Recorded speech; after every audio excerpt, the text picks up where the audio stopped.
It sometimes seems to me that Britain's still a bit of a feudal country, really, when you think about the monarchy, the aristocracy, the House of Lords, the Church of England. So I've written a poem about uh, Britain being feudal, and it's called A Doodle on Britain Being Feudal, or simply A Feudal Doodle. I know that Britain is feudal when George Alagier on the news at 10 turns away from the serious news with a dewy-eyed smile like he's just been on the booze to tell us of the latest royal doings, their comings and their goings and their grinnings and their cooings, a wedding, a holiday, another jubilee for the rich representatives, for poor you and me.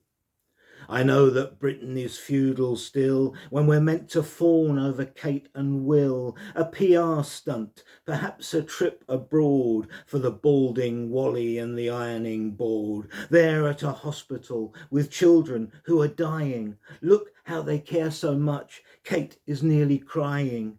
They work so hard with the poor and sick, and they make sure that we're seeing a handful of public engagements each year when they're not on the beach or skiing.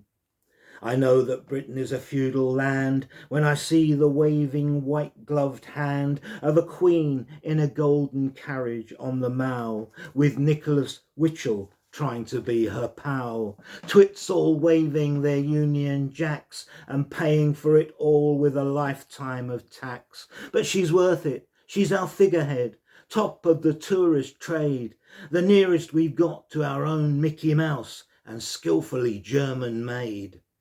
I know that Britain has feudal ways when it cloaks its rulers in a mystical haze. There's state propaganda in North Korea, but clearly we have the same thing here. Papers full of royal news, a hairstyle or a dress, reams and reams in magazines about the people's PR princess. Still in the headlines now that she's dead, with grandchildren shiny and new, who of course are not just children, they're another publicity coup. And I know that Britain will be feudal evermore, when privilege and class are enshrined in the law, when smug billionaires on a bright balcony can smile down on souls in their sad poverty, when the cash and the castles and the goods and the lands are greedily gripped in the monarchy's hands. So don't hope for change, wise up and use your noodle. Britain isn't great at much, but it's great at being feudal.